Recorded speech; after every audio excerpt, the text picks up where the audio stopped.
अस्सलामुअलैकुम, good morning. News में आपको खुशामदीद कहती हूँ। मैं हूँ आपकी मेज़बान नबिहा एजाज और इस उम्मीद के साथ प्रोग्राम का आगाज़ कर रहे हैं कि आप लोग ठीक ठाक हैं, अच्छी सेहत में हैं। जनाब, आज के प्रोग्राम की जो हाइलाइट्स हैं, सबसे पहले तो मैं आपके साथ वो शेयर करती हूँ। आज के प्रोग्राम में बहुत कुछ है आपके लिए। एक तो रिसेंट अपडेट हुई है, कल से खबर चल रही है दुआ ज़हरा का केस, आपको पता है वायरल केस है और इससे पहले भी जो है खबरें चलती रही दुआ के केस के हवाले से, और अब इस केस में एक नया मोड़ आया है, नई पेशरफ्त हुई है, उस हवाले से हम बात करेंगे। बहरहाल पंजाब गवर्नमेंट की जानिब से, पंजाब हुकूमत की जानिब से 100 यूनिट मुफ्त देने का जो ऐलान किया गया है, 90 लाख खानदानों को किस तरीके से रिलीफ मिलेगा, इस हवाले से भी बात होगी। साथ ही साथ कारगिल की जंग के हीरो कैप्टन कर्नल शेर का 23वां यौम शहादत है, उनको भी हम आज प्रोग्राम के आगाज में ट्रिब्यूट पेश करेंगे। और इसके साथ साथ मौसम की सूरत हाल के हवाले से भी बात होगी प्रोग्राम में।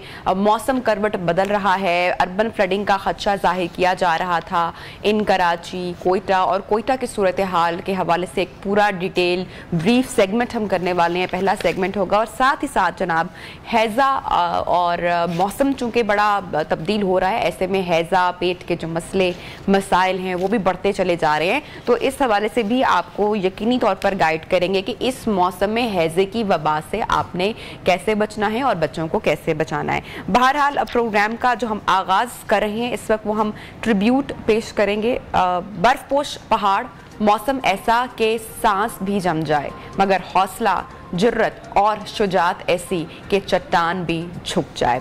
आज कर्नल शेर खान शहीद का 23वां यौम शहादत है, जो नहायती अकीदत व एहतराम के साथ मनाया जा रहा है। आपकी बहादुरी और शुजात की दास्तान कुछ इस तरह से है कि जो दुश्मन था वो भी भागने पर मजबूर हो गया।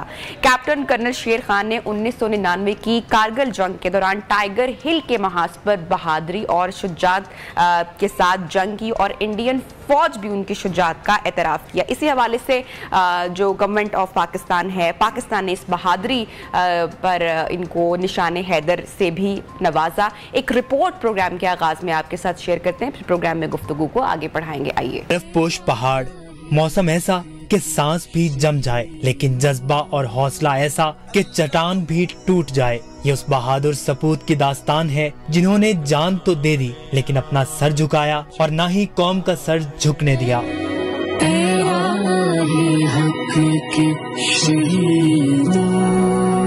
दुनिया के बुलंद तरीन मुहाज़े जंग कारगिल पर धाक बिठाने और दुश्मन के अज़ाइम नाकाम बनाकर साबित कर दिया कि बहादुर मुश्किलात में घबराया नहीं करते। कैप्टन कर्नल शेर खान 1970 में सवाबी के इलाके नवाकली में पैदा हुए। कारगिल की जंग के दौरान 12 NLI में तैनात हुए।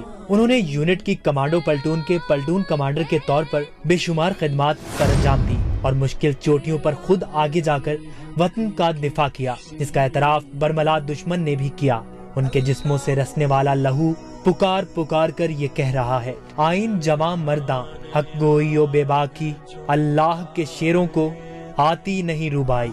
बर वक्त कुव्वते फैसला, भरपूर जवाबी वार और अल्लाह पर ईमान ने कैप्टन कर्नल शेर खान को ये एजाज बख्शा कि दुश्मन को आगे बढ़ने से रोक दिया और वापस लौटने पर मजबूर कर दिया।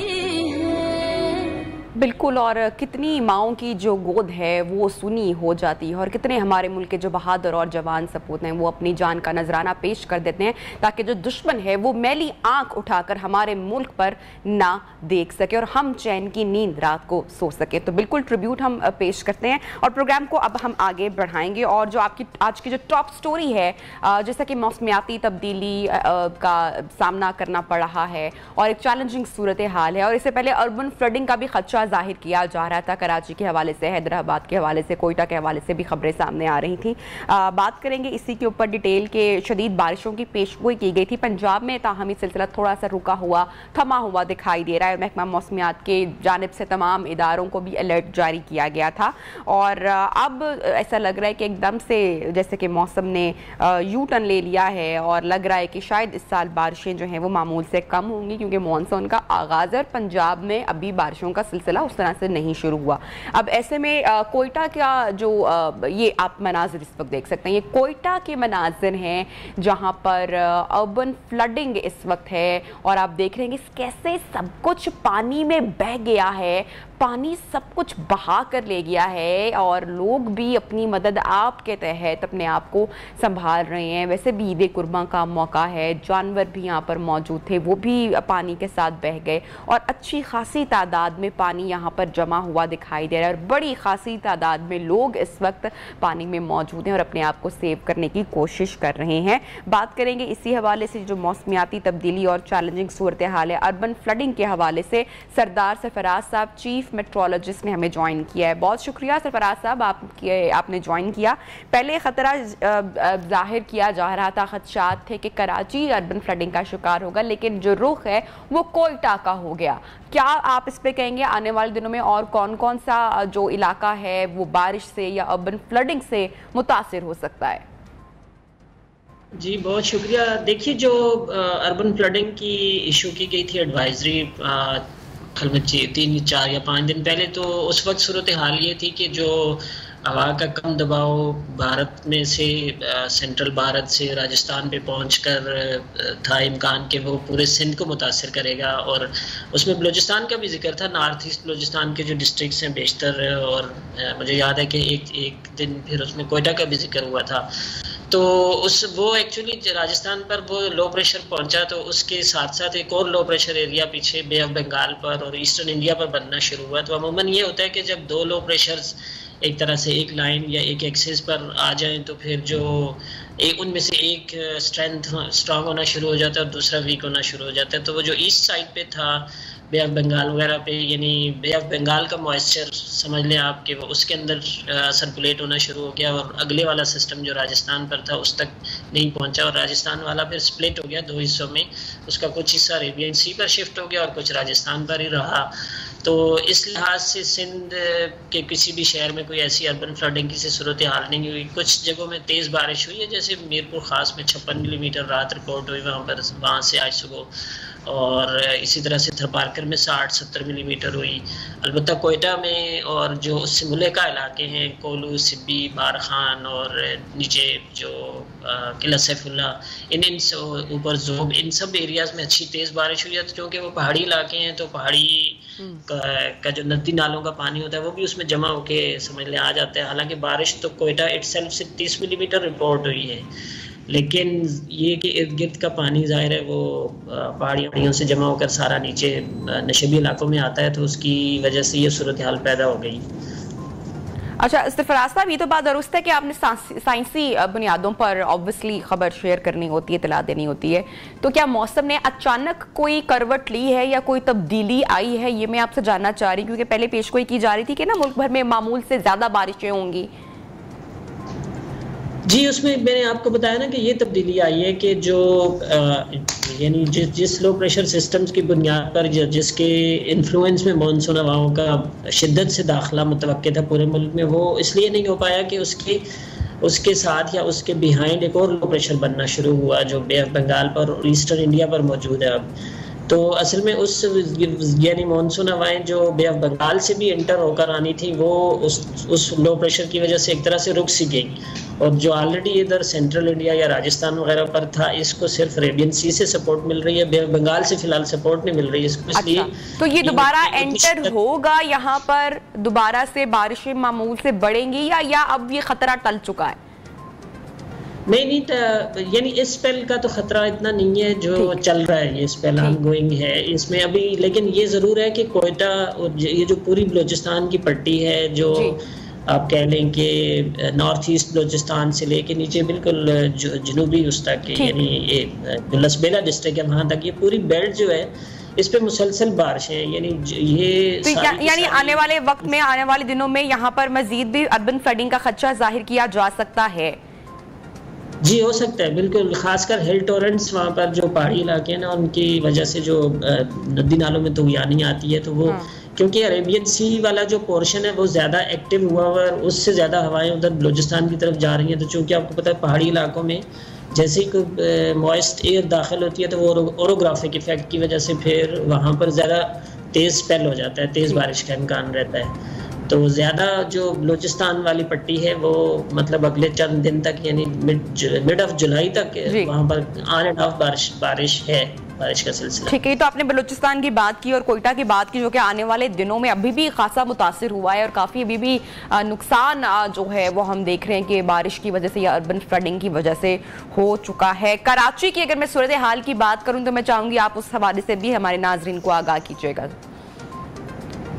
देखिए, कराची में कल जो हुई बारिश तो कहीं लाइट और कहीं मॉडरेट बारिश हुई। सबसे ज़्यादा 27 मिलीमीटर और दूसरी बड़ी अमाउंट 23 मिलीमीटर और फिर 16 फिर 12 इस तरह से हुई है, तो जो कि मैनेजेबल होती है। पहले जो खदशा था कि जी बहुत हैवी स्पेल आएगा कराची की तरफ और अर्बन फ्लडिंग की से सूरत हाल पैदा हो सकती है, तो वो तो नहीं हुई।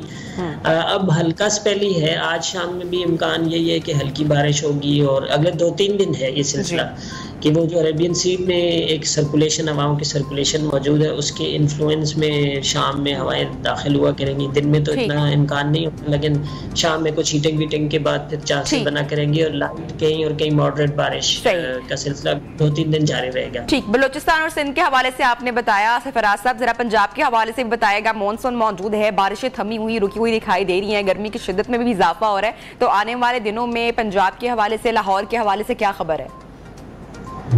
देखिए, इसमें जो मानसून हवाओं का फिलहाल तक का उनका ट्रैक या रुख नीचे साउथ में ही रहा है, और साउथ से मुराद के आपके सिंध और फिर बलूचिस्तान के इलाकों में, जब भी बलूचिस्तान में और ज़्यादा बारिशें हुई और सिंध में भी कुछ पॉकेट्स में ज़्यादा हुई हैं। तो अब 8 जुलाई से इम्कान है कि फिर 8 की सुबह से नॉर्थ की तरफ मानसून हवाओं का रुख होगा। वो जो ईस्टर्न इंडिया पर सिस्टम मौजूद है वो ज़रा जब आगे आएगा 1-2 दिन बाद सेंट्रल इंडिया पर पहुँचेगा, तो फिर उसके इन्फ्लुएंस में मानसून हवाएं ऊपर पंजाब में भी दाखिल होना शुरू हो जाएंगी 8 जुलाई से। तो फिर उम्मीद है कि वहाँ पर किसी जगह पर मॉडरेट और किसी जगह पर शुमाली इलाकों में फिर थोड़ा हैवी स्पेल हो सकता है। देखें कितनी शिद्दत का आता है, वो कोई 2 दिन बाद बात वाज़ेह होगी। ठीक है, और इस हवाले से ऑब्वियसली इदारों को भी अलर्ट किया जा चुका है। बहुत शुक्रिया सरदार सरफराज साहब, आपने हमें ज्वाइन किया। मौसम की सूरत हाल से मुतल्लिक आप हमें अपडेट कर रहे थे। ज्यादा मुतासर होने वाली पट्टी बलूचिस्तान की बताई जा रही है। पंजाब में, सिंध में सूरत हाल कदरे बेहतर है। फर्स्ट स्पेल है मानसून का, बारिशों का, so let's hope for best कि ज्यादा तबाही या किसी किस्म का नुकसान ना हो या ज्यादा कोई इलाका मुतासिर ना हो। प्रोग्राम में वक्त हुआ ब्रेक का, ब्रेक के बाद दोबारा ज्वाइन करते हैं। Pakistan, Pakistan, Pakistan, Pakistan, Pakistan। Welcome back. New Pakistan में आपको एक मरतबा फिर से खुशामदीद कहते हैं। और दुआ ज़हरा का केस है कि इसमें पेशरफ मुसलसल आती जा रही है और ये केस अभी तक रुका नहीं है, ख़त्म नहीं हुआ है, बल्कि इसमें मुसलसल चीज़ें हैपनिंग होती जा रही है। अब दुआ ज़हरा का जो लेटेस्ट मेडिकल हुआ उसकी रिपोर्ट सामने आ चुकी है। मेडिकल रिपोर्ट जमा करवा दी गई और रिपोर्ट के मुताबिक दुआ ज़हरा की उम्र 15 से 16 साल के दरमियान है। कराची की मकामी अदालत के हुक्म पर दुआ ज़हरा की उम्र के तयन के लिए बनाए गए मेडिकल बोर्ड ने यह रिपोर्ट जमा करवाई है और इस रिपोर्ट के मुताबिक दुआ की जिस्मानी उम्र 14 से 15 साल है। दुआ के दांतों की उम्र 13 से 15 साल है। हड्डियों की उम्र 16 से 17 साल है। ये डिटेल है जी इस रिपोर्ट की। और मेडिकल बोर्ड की जो मुशावरत हुई, तय ये पाया गया कि दुआ ज़हरा की उम्र 15 से 16 साल के बीच में। अब इसी पर बात करेंगे। हमारे साथ मौजूद हैं ताहिर चौधरी साहब, एडवोकेट हैं। ताहिर साहब, बहुत शुक्रिया, आपने वक्त निकाला प्रोग्राम के लिए।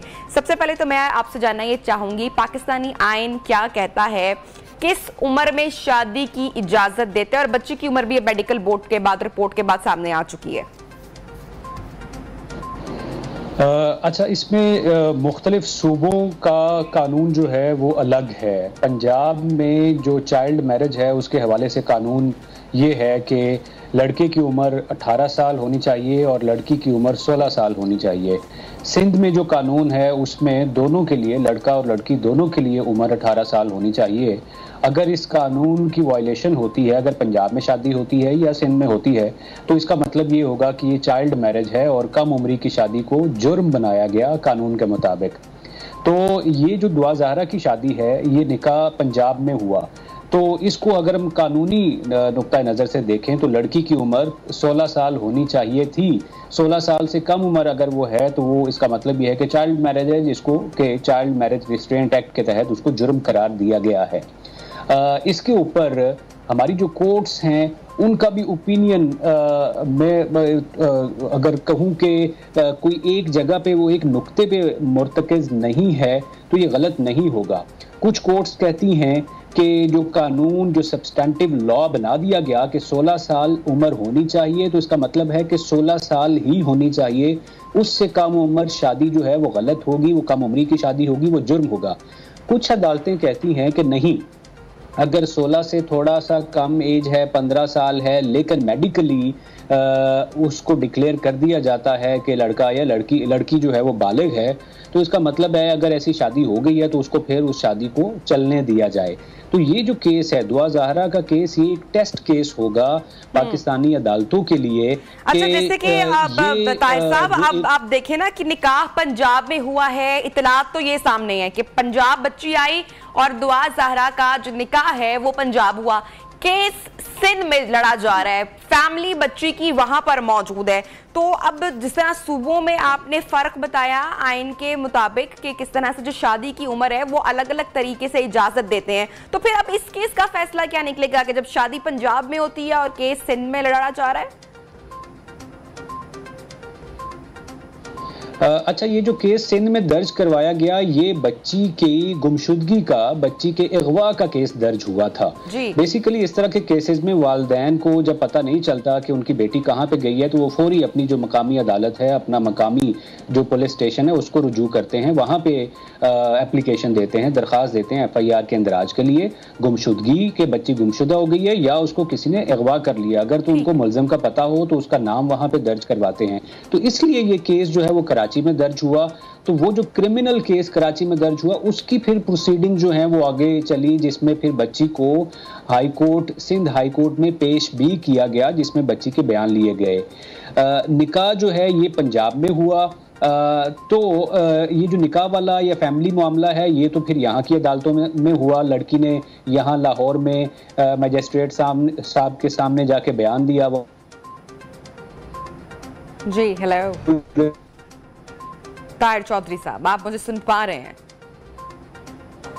ताहिर चौधरी साहब से दोबारा रब्ता करने की कोशिश करते हैं और उनसे जानने की कोशिश करते हैं। तो जनाब, बात ये सामने आई है, मेडिकल बोर्ड जो तय पाया, जो मुशावरत की गई और जो अब फाइनल चीज़ें सामने आ रही हैं, उसके मुताबिक दुआ ज़हरा की उम्र 15 से 16 साल के बीच बताई जा रही है। बहुत सारे सवालात इसके ऊपर उठ रहे हैं। माँ बाप की जानिब से अगवा का केस दर्ज किया गया था, लेकिन लग ऐसा रहा है कि अब ये केस, ऑब्वियसली बच्ची की स्टेटमेंट भी सामने आई है 12, और उसने यही कहा कि मुझे किसी ने अगवा नहीं किया, मैं अपनी खुशी से, अपनी पसंद से आई हूँ। वो तो बात एक जानिब क्लियर हो गई, लेकिन दूसरी जानिब अब जो मामला तब्दील होता हुआ दिखाई दे रहा है, और वो ये है द बिग क्वेश्चन मार्क कि क्या अब ये चाइल्ड मैरिज का केस है? क्या ये केस अब इस तरह का रुख इख्तियार कर चुका है, नया मोड़ इसमें आ चुका है? और अगर ऐसा है तो अंडर एज जो शादियां होती हैं उन केसेस में क्या प्रोसीडिंग्स होती है, क्या कार्रवाई की जाती है, मुजरिम कौन होता है, जिम्मेवार कौन होता है, और उसकी सजा का तयन अदालतें करेंगी, किस तरह से करेंगी? ये सारे वो जो सवालात हैं ये काबिल गौर है और उनके जवाब यकीनी तौर पर हम भी जानने की कोशिश कर रहे हैं। एक्सपर्ट हमारे साथ मौजूद हैं। तो जनाब, ये मेडिकल रिपोर्ट फिलहाल जो लेटेस्ट न्यूज़ है वो है कि सामने आ चुकी है और रिपोर्ट के मुताबिक दुआ ज़हरा की उम्र 15 से 16 साल के दरमियान है। कराची की मकामी अदालत के हुक्म पर दुआ ज़हरा के उम्र के तयन के बनाए गए मेडिकल बोर्ड ने ये रिपोर्ट जमा करवा दी है। इसी हवाले से मजीद भी बात करेंगे, फैक्ट्स एंड फिगर्स आपके साथ डेफिनेटली शेयर करेंगे, लेकिन अभी लेंगे एक ब्रेक के बाद ज्वाइन करते हैं।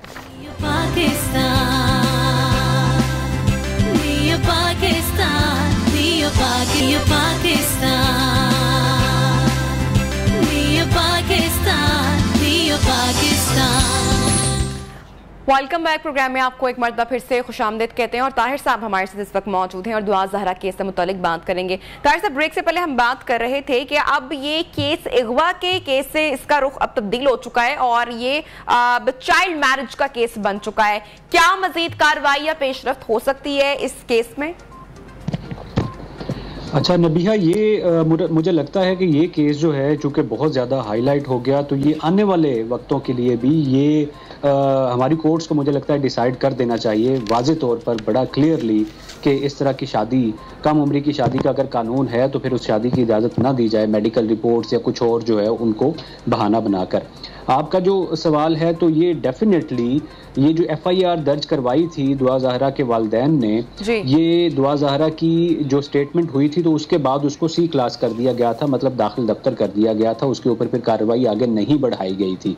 पहले इस FIR में अगवा की दफ़ात दर्ज की गई थी, उनमें इजाफा किया गया था, लेकिन जब लड़की ने स्टेटमेंट दे दिया तो उन दफ़ात को रिमूव कर दिया गया और कहा गया पुलिस की तरफ से कि ये अगवा का केस बनता ही नहीं है, जब लड़की खुद आके कह रही है कि मुझे अगवा नहीं किया गया। लेकिन अब सूरत हाल बहुत मुख्तलिफ हो गई है।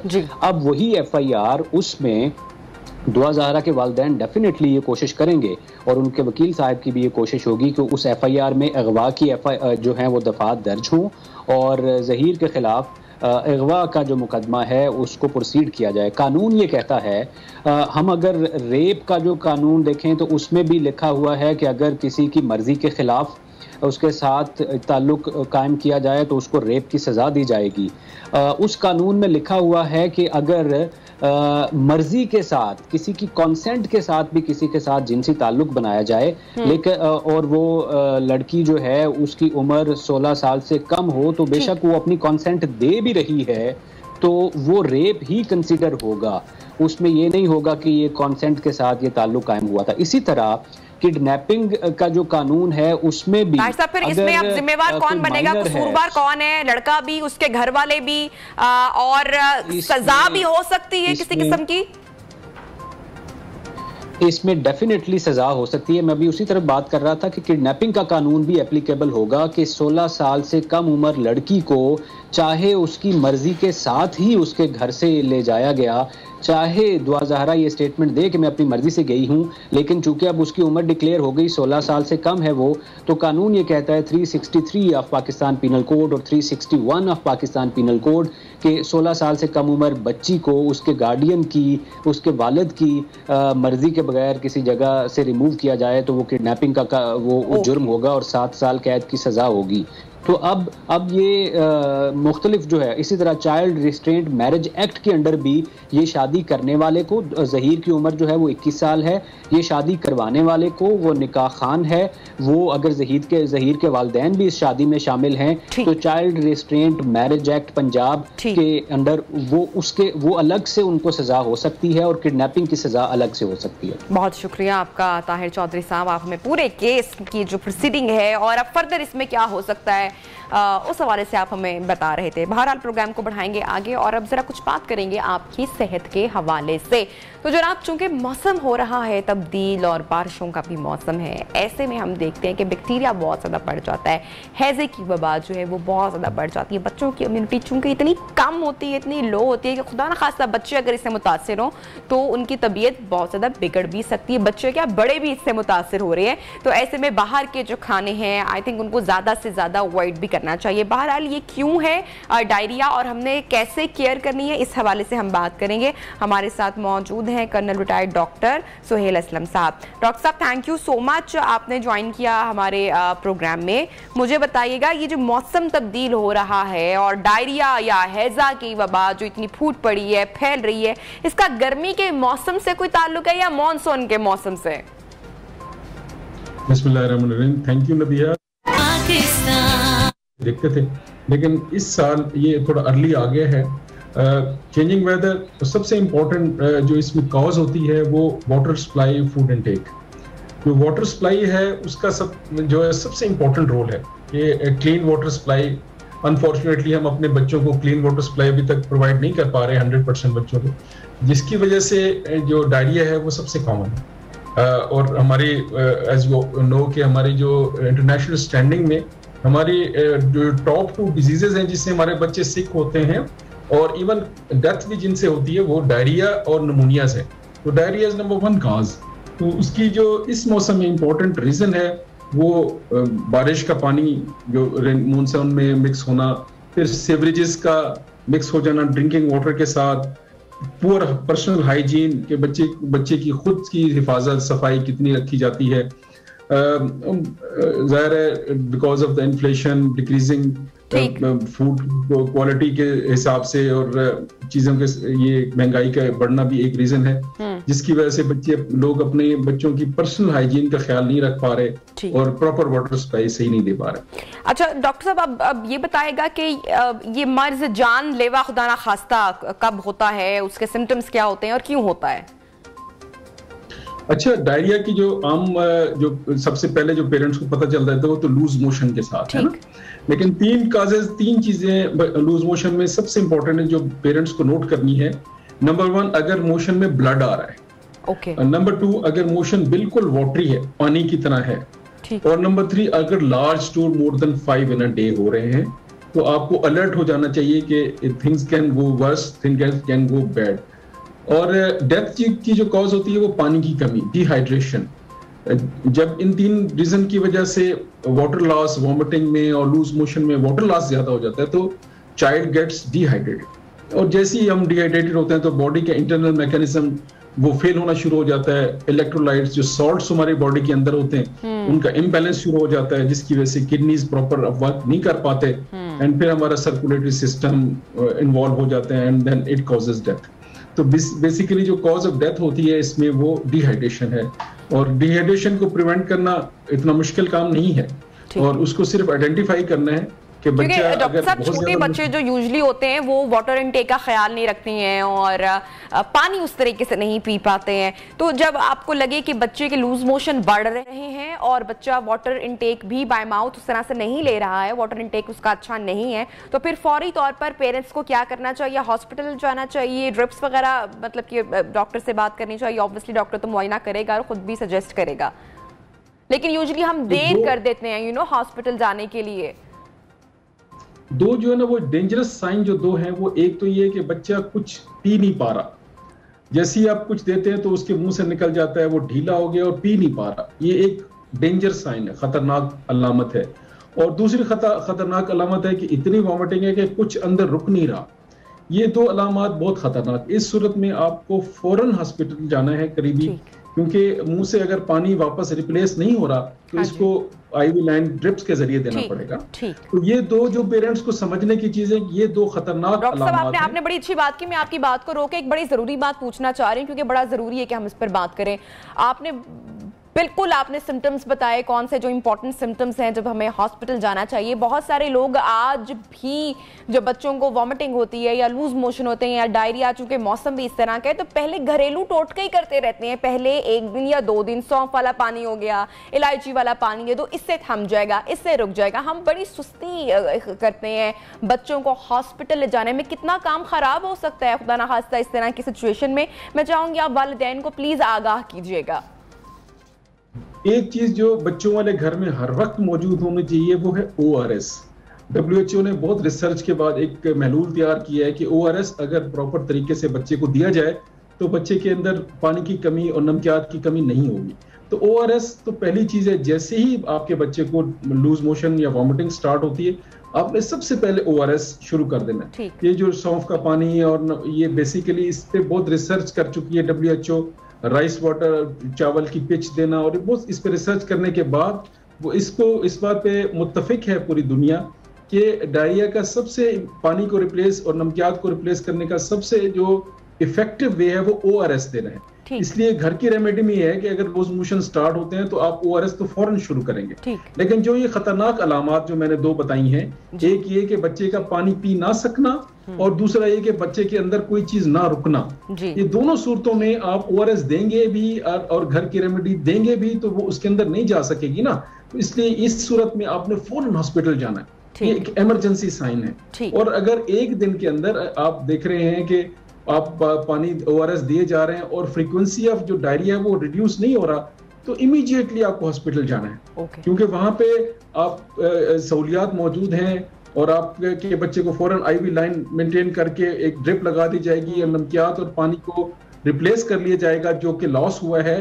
तो बच्चे को जो लाइफ थ्रेटनिंग है, जो जिंदगी को उसको खतरा है, वो उससे आप बच सकते हैं। ठीक है। अच्छा डॉक्टर साहब, आप बताएगा कि एहतियाती तदाबीर हमें किस तरह की इख्तियार करनी है ताकि हम, सबसे पहले कोशिश तो ये होनी चाहिए कि हम इससे बच सकें।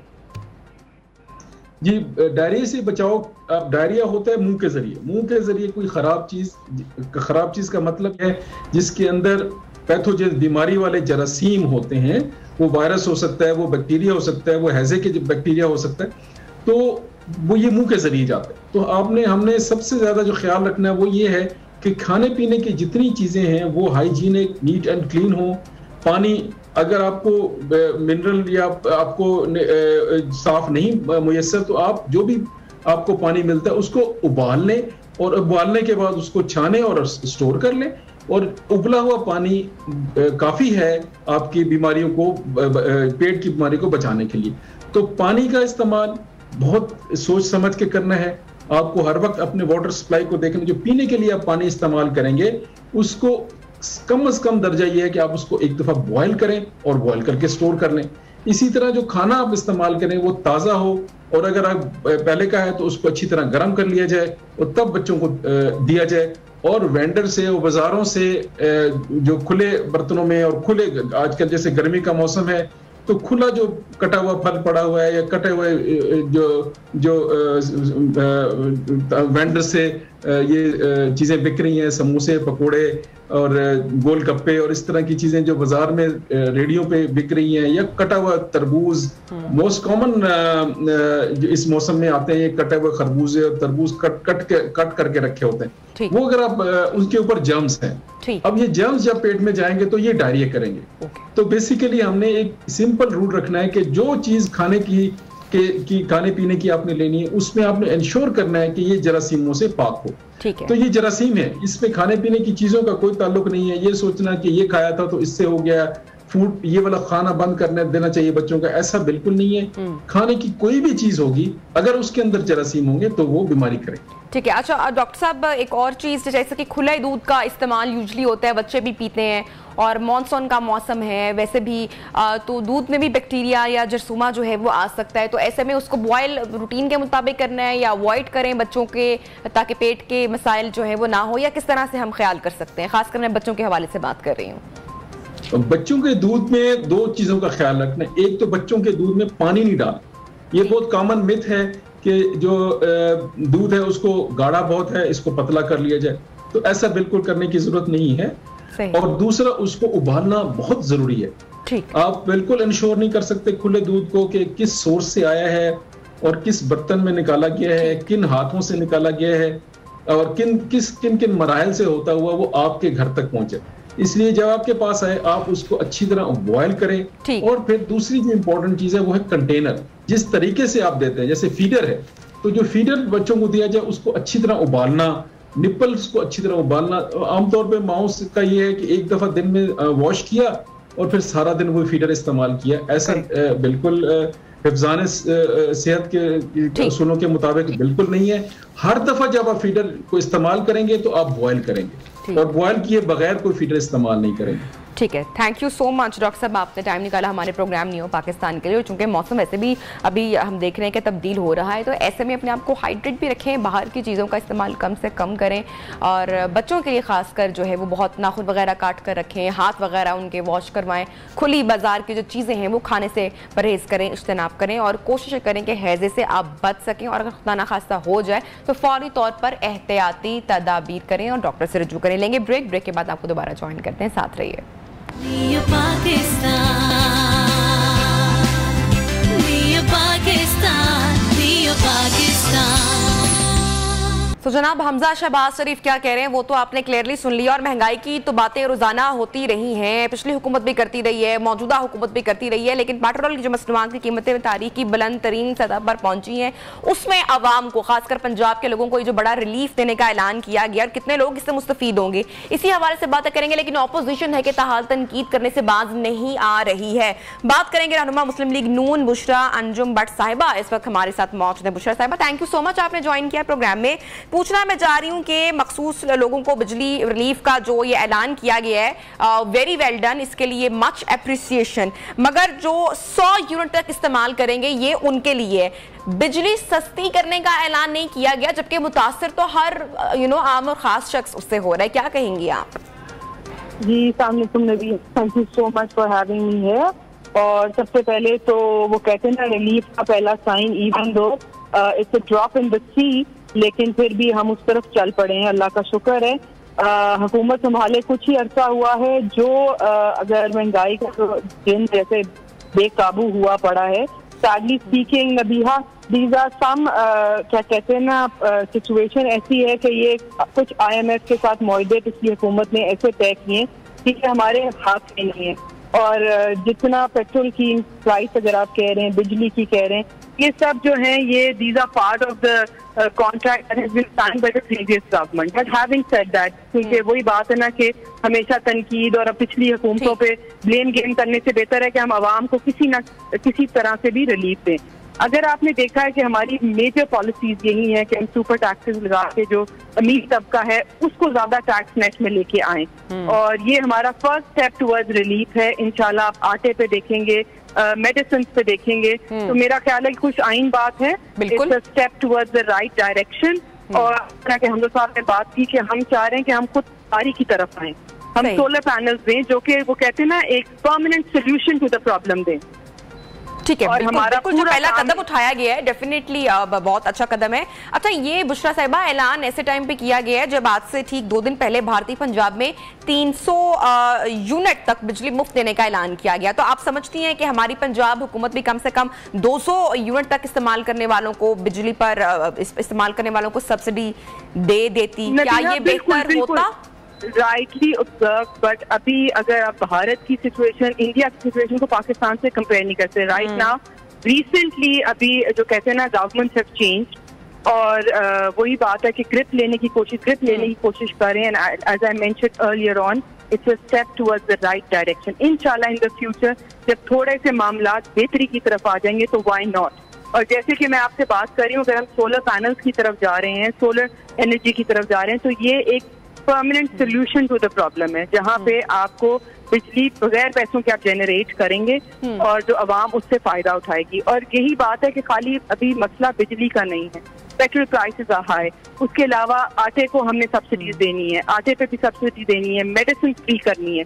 ये सब वो चीजें हैं जो कि हमारी हुकूमत में चल रहा था, लेकिन PTI की वजह से थोड़ा सा उन पॉलिसीज में चेंजेस सामने आ रही है, वो ये सामने आ रही है कि जो ये रिलीफ दिया जा रहा है हुकूमत, इसके तहत अरबों रुपए की सब्सिडी देनी पड़ेगी। तो आप नहीं समझती हैं कि ये कौमी खजाने पर एक तरह का बोझ भी पड़ेगा? जैसे कि पाकिस्तान तहरीक इंसाफ ने भी अपने आखिरी दिनों में हुकूमत जाने से पहले पेट्रोल पर सब्सिडी दी थी, तो क्या ये दुरुस्त फैसला आप समझती हैं कि बिल्कुल है? नबीहा, अगर हुकूमत ने ये फैसला किया है एक सर्टेन तबके को फैसिलिटेट करने के लिए, तो हमने सुपर टैक्सेस भी लगाए हैं। अगर आप देख रही हैं कि बाकी चीजों की प्राइसेस बढ़ गई हैं, तो obviously they have done their math. लेकिन राइट नाउ कहने की बात ये कि जो गरीब तबका है वो बिल्कुल जिस तरह कहते हैं ना कि they can't make the end meet. Bushra Sahiba, I will say what a smart move, ये तो बड़ी अच्छी मूव है। सुपर टैक्सेस लगाए जा रहे हैं, यानी कि अमीर से बड़े तरीके से लेकर जो है वो गरीब को भी दिया जा रहा है, सो वेल डन।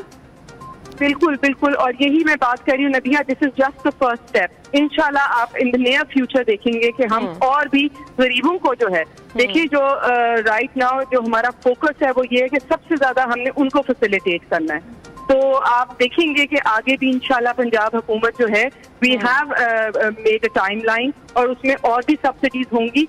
यही मैं आपको बात कह रही हूँ कि थोड़ा सा ग्रिप ऑन द गवर्नमेंट आ जाए। और वैसे भी पॉलिटिकल सिनारियो अगर आप देखें, अगर हमारी स्मूथ सेलिंग होती तो ये रिलीफ बहुत पहले मिल जाते, लेकिन पॉलिटिकल सिनारियो इस सच कि हमें उधर भी हमारा फोकस है, लेकिन एट द सेम टाइम हमारा फोकस इधर भी है, जो करंट मसाइल है उन पे भी हमारा फोकस है। अच्छा बुशरा साहिबा, ऑपोजिशन इस वक्त तनकीद ये कर रही है, इल्जामात ये लगाए जा रहे हैं चूंकि ज़िमनी इंतखाबात सर पर हैं, तो इसलिए पंजाब में ज़िमनी इंतखाबात में हुकूमत के लिए ये ऑब्वियसली बड़े इंपॉर्टेंट है, बहुत ही अहम है, तो इसलिए ये इतना रिलीफ दिया जा रहा है। सो क्या कहेंगी आप इस पर, क्या जवाब देंगे? Nabiha, at the end of the day opposition का काम ये होता है तनकीद करना हर चीज को। अब यू कांट एक्सपेक्ट कि ऑपोजिशन उठ के तो इस इक़दाम को अप्रिशिएट करेगी। At the same time elections, we looking at elections in the near future, तो ये उनका काम है। एज लॉन्ग एज अवाम को रिलीफ मिल रहा है, हम देखिए ना, मेरी बात सुने, ये इंतकामी सियासत हमजा साहब ने डे 1 पे कहा था, हम इंतकामी सियासत नहीं करेंगे, ठीक है। और कहने की बात ये है कि हम अभी भी 1.5 साल का पूरा मैंडेट अपना पूरा करेंगे, और उसमें ये है कि हमने ये नहीं देखा कि मार्च में हमारी हुकूमत जा रही है तो हम उससे पहले जो है ना छोटे छोटे लैंड माइंस अगली हुकूमत के लिए इकट्ठी कर लें। हमारा intention are in the right place. हम चाह रहे हैं कि अवाम को रिलीफ मिले और अपोजिशन जो कह रही है वो उसका काम है।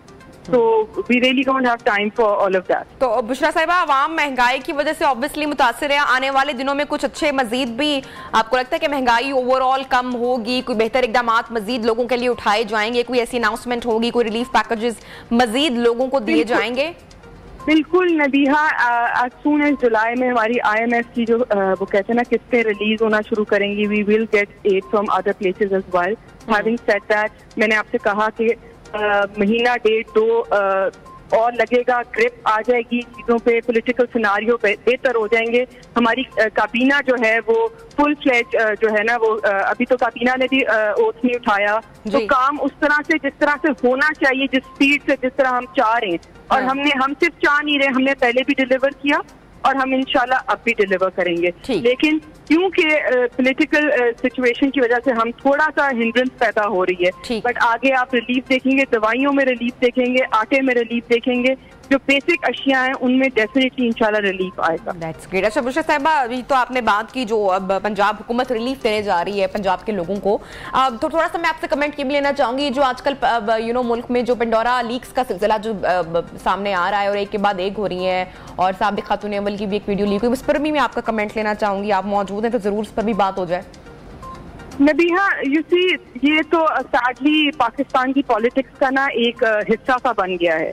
और मेरा ख्याल है कि ये राइट नाउ जो सिटिंग गवर्नमेंट है, जो कि हम इमरान खान से भी यही कहते थे कि इतनी तगोदौ के बाद अगर हुकूमत मिली तो इन फजूलियात में टाइम मत गवाएं, क्योंकि आप मैंडेट लेके आए हैं अवाम का। तो ये तो सब ड्रामा साथ साथ चलता रहेगा, लेकिन हमारा मेन फोकस है डिलीवरेंस पे।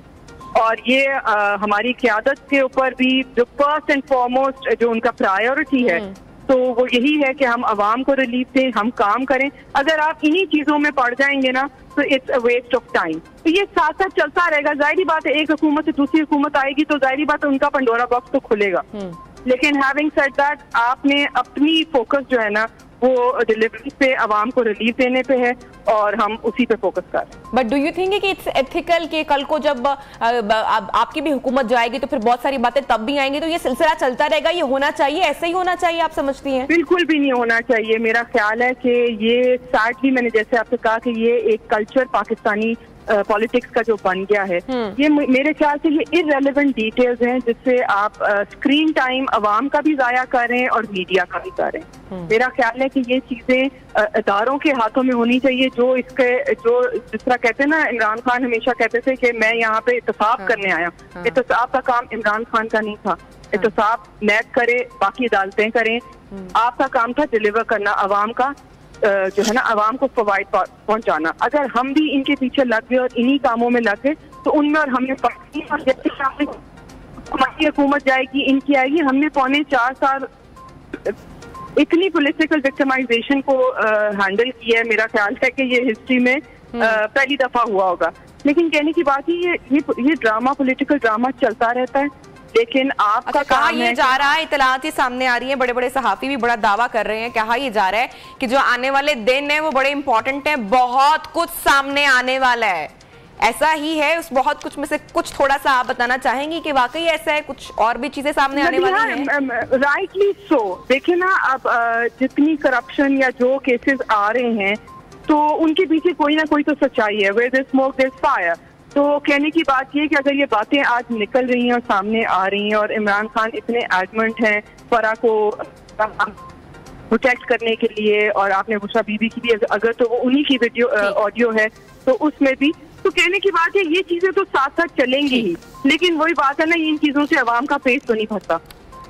Thank you so much Bushra साहिबा, आप हमारे साथ इन कॉन्वर्सेशन थी। MP रहनुमा मुस्लिम लीग नून महंगाई के हवाले से बात कर रही थी, और जो ऑडियो लीक्स का सिलसिला एक जो है इस वक्त मुल्क में एक जो फजा है लीक्स होने की, नया एक के बाद एक पंडोरा बॉक्स खुले, दोनों हवाले से बातें कर रही थी। और ये भी कह रही थी कि आने वाला जो टाइम है वो बेहतर होगा, आटे के अलावा दीगर चीज़ों पर भी सब्सिडी दी जाएगी, बहुत सारे मामलात होंगे। तो उम्मीद करते हैं कि जो आने वाला वक्त है वो बेहतर होगा, हुकूमत की जानिब से अच्छे फैसले दिए जाएंगे जो कि आवाम के हक में बेहतर होंगे। लेंगे ब्रेक के बाद आपको दोबारा ज्वाइन करते हैं, साथ रहिए। Mia Pakistan, Mia Pakistan, Mia Pakistan,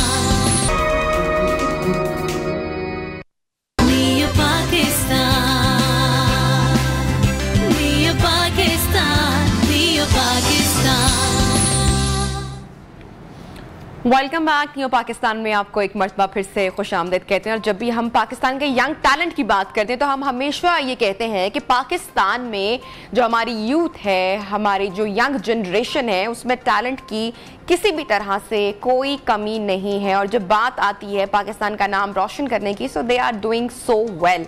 और ऐसे में ही आज हम आपकी मुलाकात एक ऐसे ही एथलीट से करवाने जा रहे हैं। She is a young talent of Pakistan. Shafaq Hasnain साहिबा हमारे साथ होंगी, certified fitness trainer and professional athlete, जिन्होंने नेशनल ट्राइल्स में गोल्ड मेडल जीते हैं, लॉन्ग जंग में, and so many other medals. तो भाई मुझे तो बड़ा अच्छा लग रहा है शफक हमारे साथ मौजूद हैं। तस्वीर भी आप इस वक्त नियो टेलीविजन पे उनके जो विनिंग मोमेंट हैं वो आप देख सकते हैं। और बड़ा ही आई एम श्योर कि बड़ा ही एक प्राउड मोमेंट होता होगा जब भी आप इस तरह से मेडल लेते हैं, तमगे लेकर आते हैं अपने मुल्क में और अपने मुल्क का नाम रोशन करते हैं और अपने मुल्क की पहचान बनते हैं। सो शफक, आपको प्रोग्राम में हम कहते हैं खुशामदीद। रिसेंटली आपने नेशनल ट्रायल्स जीती हैं, क्या फील थी, क्या तासुरात थे? हाय, थैंक यू सो मच। अस्सलाम वालेकुम। आई फील वेरी प्राउड और ऊपर से बहुत मेहनत करनी पड़ती है यहाँ तक पहुँचने के लिए। It's not easy. 3-3 घंटे की ट्रेनिंग करनी पड़ती है, डाइट प्रॉपर लेनी पड़ती है और अपनी हर चीज़ को प्रॉपर चलाना पड़ता है। टाइम के हिसाब से मॉर्निंग ट्रेनिंग होती है तो 6 o'clock पे हमारी ट्रेनिंग स्टार्ट होती है, तो रात को जल्दी सोना, फिर अपनी डाइट टाइम पे लेनी, हर चीज़ हमें हिसाब से करना होता है। So sometimes it become very difficult for us. अच्छा शफक, स्कूल कॉलेज में भी हमेशा स्पोर्ट्स में आप आगे आगे रहीं, चैंपियन रहीं और पढ़ाई में भी उतनी ही आगे थी। अक्सर हम देखते हैं ना स्पोर्ट्स में जो होते हैं पेरेंट्स भी वो खफा रहते हैं कि भाई पहले पढ़ाई पर तवज्जो ज़्यादा दो, लेकिन पेरेंट्स को क्या पता होता है कि आगे चलकर ये इसी में इतना नाम रोशन करने वाले हैं। तो आपका जो वो कॉलेज का स्कूल का टाइम था वो कैसा था? पेरेंट्स का सपोर्ट कितना था आपको? पेरेंट्स का सपोर्ट, फैमिली का सपोर्ट, फ्रेंड्स, फैमिली, सबका सपोर्ट बहुत रहा हमेशा स्टार्टिंग से ही। स्पेशली मेरी मॉम का सपोर्ट मुझे बहुत है, वो मुझे लेके जाती थी। लेकिन 5th क्लास तक, 6th क्लास तक मैं पढ़ाई में बहुत बुरी थी, मेरे डी ग्रेड्स आते थे और मैं लेकिन स्पोर्ट्स में अच्छी थी। सो माय मॉम चूज कि अगर बंदा, एक बच्ची स्पोर्ट्स में अच्छी है तो क्यों ना हम उसको स्पोर्ट्स में ही बनाएं। जब मैंने स्पोर्ट्स को ज्वाइन किया, मैं तब क्रिकेट की प्लेयर की, क्रिकेट चलती थी। स्पोर्ट्स को जब मैंने ज्वाइन किया तो मेरी पढ़ाई में भी इम्प्रूवमेंट आने लगी। स्कूल की तरफ से कोई सपोर्ट नहीं था, कॉलेज की तरफ से कोई सपोर्ट नहीं था मुझे। बस जो नॉर्मली स्कूल इवेंट्स होते थे उसके अंदर पार्टिसिपेट कर लिया तो विन कर लिया, तो कोई अप्रिसिएशन नहीं, कुछ भी नहीं था। लेकिन मॉम बहुत ज्यादा सपोर्ट करती थी। हम लोग उस वक्त बसों में ट्रैवल करते थे और मेरा क्रिकेट का बैट इतना हैवी था, वो उठा के वो ट्रैवल करना, it was not easy. But as you know, cricket was not a married game, वो मैरिड गेम नहीं थी। So I choose to be like, मैंने एथलेटिक्स को चूज किया जो मैरिड गेम है, जो सामने है वही है। मतलब यू हैव टू रन, आपका जो सामने रिजल्ट आएगा वही आएगा। So when I joined athletics तो उसमें भी मुझे काफी मेहनत करनी पड़ी एंड यूनिवर्सिटी लेवल पे फिर मैंने पाकिस्तान की नंबर 1 बनी at inter university level, where मैं इकरा यूनिवर्सिटी को रिप्रेजेंट कर रही थी। और उसके बाद फिर मैं जूनियर चैंपियन बनी पाकिस्तान की and now I am Pakistan national gold medalist 2019 and अभी जो नेशनल ट्रायल्स हुए थे उसमें भी मेरा 200 मीटर में first gold medal. So Shafaq, you always knew that कि आपको ये करना है, या जब स्पोर्ट्स में दिलचस्पी हुई and you know you were growing up तो फिर आपने सोचा कि नहीं मैं ये करना चाहती हूँ? और गाइड किसने किया? कोच आपने कब, बाकायदा क्लासेस, ट्रेनिंग कब आपने लेना शुरू की, या फिर ये टाइम के साथ साथ यू नो क्लैरिटी आती रही? जैसा आपने कहा कि टाइम के साथ साथ क्लैरिटी आती गई, बिल्कुल ऐसे ही हुआ है। क्योंकि स्कूल लाइफ और कॉलेज लाइफ में कुछ सपोर्ट नहीं था। सिंध के अंदर यहाँ पे ज्यादा स्कॉलरशिप्स नहीं मिलती स्पोर्ट्स की उसके ऊपर, लेकिन पंजाब की साइड पे बहुत ज्यादा स्कॉलरशिप है स्पोर्ट्स के लिए। तो स्पोर्ट्स इसलिए वहाँ का आगे है सिंध एज कंपेयर करें सिंध की। जी शफक, आप मौजूद हैं? जी। अच्छा, मुझे ये बताएं कि पाकिस्तान में आप समझती हैं उतने वसाइल मौजूद हैं, हमारे यहाँ उतने अच्छे एथलीट्स तैयार होते हैं, या वसाइल की बहुत कमी है? क्या चैलेंजेस हैं?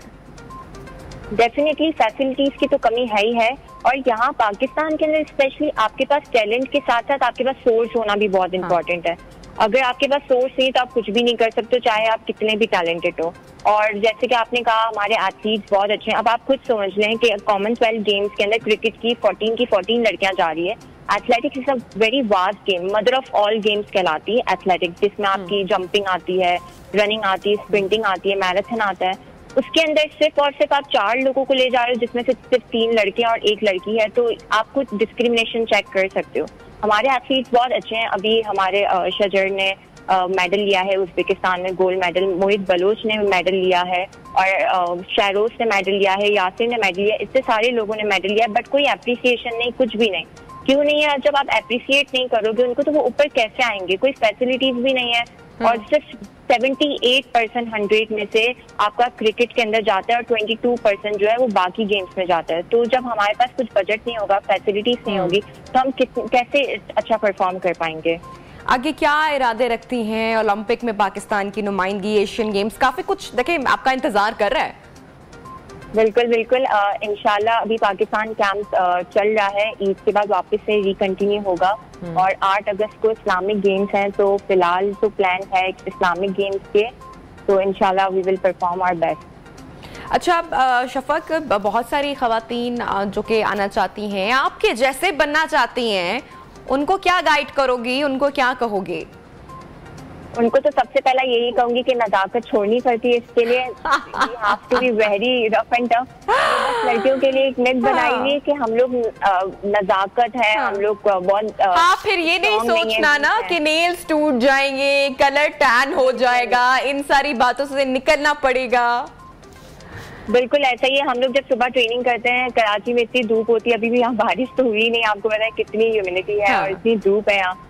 हम लोग 3 घंटा कंटिन्यूसली ट्रेनिंग कर रहे होते हैं। कोई कलर का वो नहीं होता कि कलर टैन हो जाएगा, काला हो जाएगा, नेल्स का कुछ पता नहीं है, बाल हमारे कहाँ जा रहे होते हैं, तो हमें ये सब कुछ आई लाइक योर जुमला जो आपने बोला ना कि नजाकत छोड़नी पड़ेगी, तो वो मैंने बड़ा एंजॉय किया। अच्छा मुझे बताएं कितना फिटनेस का ख्याल रखना पड़ता है? जैसे कि प्रोफेशनल एथलीट्स को तो ज्यादा करना पड़ता है ट्रेनिंग। मिनिमम 1 दिन के 4 आवर्स होती है ट्रेनिंग हमारी, एंड 6 डेज अ वीक चलती है, ओनली संडे ऑफ होता है। और कभी कभी तो ऐसा होता है कि हम लोग बुखार में भी जा रहे होते हैं ट्रेनिंग करने, बारिश हो रही होती है, कोई फर्क नहीं पड़ता, आंधी आए, तूफान आए, कुछ भी आए, we have to do training. यहाँ तक कि कोरोना के अंदर भी हम लोगों ने 1 दिन भी ऐसा नहीं गया कि ट्रेनिंग छोड़ी हो। तो हमारा परफॉर्मेंस डाउन हो जाती है अगर हम कुछ 2-3 दिन भी कुछ ज्यादा रेस्ट कर लें, तो ये सब कुछ छोड़ना पड़ता है। ऊपर से आपको पढ़ाई और एजुकेशन में काफी बैलेंस रखना पड़ता है। और जो बिगनर हैं, जो जैसे फिटनेस की फील्ड में आना चाहते हैं, तो उसके लिए ट्वाइस अ वीक बहुत होती है ट्रेनिंग फॉर द फिटनेस। लेकिन मैं सबको यही बोलूंगी कि फिटनेस बहुत ज्यादा इम्पोर्टेंट है सबके लिए। तो शफक फिर खाने पीने का, ऑब्वियसली आप इतनी ट्रेनिंग कर रही हो और फिटनेस का भी ख्याल रख रही हो, तो फिर खाने पीने का परहेज भी बड़ा जरूरी होगा ना, तो उस पर कितना जो है फोकस है? अच्छा, एक बहुत गलत मिथ है कि हम डाइटिंग का नाम देते हैं हेल्दी ईटिंग को। हमें हेल्दी ईटिंग करनी, हमें फिट रहने के लिए हेल्दी ईटिंग करनी, हमें डाइट की कोई जरूरत नहीं। और आप मानोगे नहीं कि हमारी काफी कैलोरीज बर्न होती है, so we have to eat a lot and a lot. मेरी मम्मा चटनी पका पका के थक जाती हैं वो। जैसे कि मेरा मिल्क शेक होता है सुबह, तो उसमें 2 कच्चे अंडे होते हैं, एक होता है पीनट बटर होता है। So we have to be very proper कि हमारा वेट ना गिरे। और लेकिन ना वो शफक, ये सब कुछ खाने के लिए कितने लोग आपसे इंस्पायर हो रहे होंगे ना, तो वो उसके लिए इतना ज्यादा वर्कआउट करना या इतनी ट्रेनिंग करना भी मस्ट है, बहुत इंपॉर्टेंट है। Thank you so much Shafaq that you joined us, and best wishes for your future ventures, और पाकिस्तान का नाम आप रोशन करते रहे। वक्त हुए प्रोग्राम में ब्रेक का, स्टे विद अस।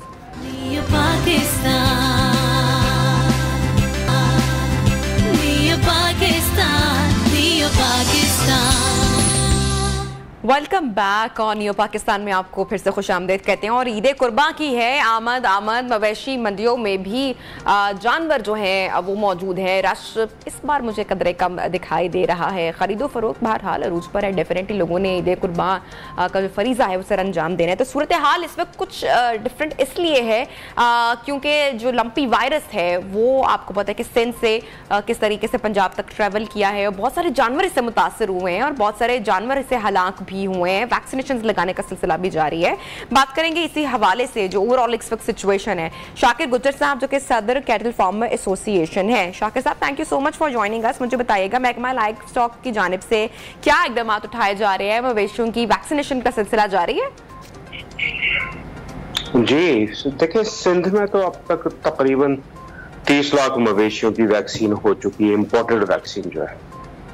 इस सिलसिले में पंजाब से भी रिक्वेस्ट की है वो इम्पोर्टेड वैक्सीन खरीदें और मवेशियों को करें। तो पंजाब में ताहाल इम्पोर्टेड वैक्सीन शुरू नहीं हो सकी है, लोकल वैक्सीन की जा रही है। बाकी 2 सूबों की भी सूरत हाल बेहतर है, खैबर पख्तूनख्वा और बलोचिस्तान में भी इम्पोर्टेड वैक्सीन की जा रही है। और जो सूबों के दाखिली और खारजी दरवाजे हैं वहां पे चेक पोस्ट कायम की गई है, जहां पे मवेशियों को चेक करने के बाद फिर एंट्री और एग्जिट की इजाजत दी जा रही है। जी अच्छा, तो ये मुझे बताइएगा शाकिर साहब के क्या ये पेड हैं, फ्री में लगाई जा रही हैं, कोई साथ सर्टिफिकेट भी बनाए जा रहे हैं, क्या सिलसिला है? देखें जी, इसमें कोरोना की तर्ज पे सर्टिफिकेट जारी किया जा रहा है, जो कि national food security and research के जो हमारे एनिमल हस्बेंड्री कमिश्नर है डॉक्टर अकरम साहब का डिसीजन था कि जी कोरोना की तर्ज पे इन्हें सर्टिफिकेट जारी किए जा रहे हैं। और ये वैक्सीन फ्री ऑफ कॉस्ट की जा रही है, जो सिंध में की जा रही है, और खैबर पख्तूनख्वा और बलूचिस्तान में भी फ्री ऑफ कॉस्ट की जा रही है। और वहां तो खैर लोकल वैक्सीन है पंजाब में, जो कि 10 रुपए की कॉस्ट जिसकी आती है वो की जा रही है पंजाब। जी अच्छा, तो अब शाकिर साहब आप लग रहे हैं कि पूरी जो सिचुएशन है ओवरऑल थोड़ी सी इसमें कॉम्प्रोमाइज लग रही है, वो रौनकें उस तरह से इस बार मंडियों में नहीं है जो कि हर साल हमें होती हुई दिखाई दे रही है। बकरों की कीमतें हैं कि आसमान से बातें कर रही हैं, जानवर हैं कि लोग परेशान है कि कहीं खुदा ना खास्ता घर लेकर जाएं तो इसको वायरस ना निकल आए, तो ये एक खौफ वाली फिजा भी देखने को मिल रही है इस बार। असल में जी लोग यकीनन लंपी स्किन से खौफजदा हैं, और एसोसिएशन की जानिब से भी ये राय दी गई है कि ईद से 2 दिन पहले खरीदारी करें। और दूसरा, रौनक के मानंद पड़ जाने का जो सवाल है तो वो कुव्वत खरीद रही है, क्योंकि महंगाई इस तरह बढ़ी है कि जिसका किसी को अंदाजा ही नहीं था। देखें, दूध और गोश्त की सेल्स पहले लंपी स्किन की वजह से हिट हुई, और उसके बाद महंगाई की वजह से तकरीबन 30% तक दूध और गोश्त की सेल्स ड्रॉप हो चुकी हैं, और यकीनन उसकी बुनियाद पर फार्मर परेशान है। जी शाकिर साहब, वैसे पंजाब में क्या नंबर है इस वक्त? अगर मैं सिंध की बात करूं, काफी तक काबू भी पाया गया है, वैक्सीनेशन भी लगाई जा रही हैं, लेकिन जो नंबर है वो किस तरह से, कितने जानवरों को मुतासिर किया और कितने हलाक हो गए? देखें जी, डेटा तो ऑथेंटिक डेटा तो चूंकि वो गवर्नमेंट ही अपनी जानिब से जारी करती है, पर पंजाब का जो ये एरिया है साउथ का, ये पूरा शदीद मुतासिर है, और अपर पंजाब अभी वहां पे बीमारी पहुंची है। बहरहाल वहां से क्रॉस करके खैबर पख्तूनख्वा भी बीमारी पहुंच चुकी है। तो बहुत जरूरी है कि पंजाब गवर्नमेंट इम्पोर्टेड वैक्सीन करे। हम दरख्वास्त करेंगे on air secretary live stock Punjab से, मिनिस्टर लाइव स्टॉक पंजाब से, national food security and research से, कि देखें ये वतन अजीज के लाइव स्टॉक सेक्टर का मामला है, और इसमें यकीनन गफलत करने वालों से यकीनन पूछताछ होगी। तो मैं अपील करूंगा कि इंपोर्टेड वैक्सीन के लिए बजट रिलीज करें, जैसे कि महकमा लाइव स्टॉक सिंध ने किया, और यहाँ पे खातिर ख्वाह नताइज हासिल किए, यहाँ बीमारी को नापैद कर दिया गया। महकमा लाइव स्टॉक सिंध की यकीनन अनथक मेहनत है इसमें, और इसमें हमारे डीजी लाइव स्टॉक सिंध जनाब नजीर हुसैन कलहोड़ो साहब की और हमारे मिनिस्टर अब्दुलवारी बित्ताफी साहब की यकीनन बहुत ज्यादा मेहनत है।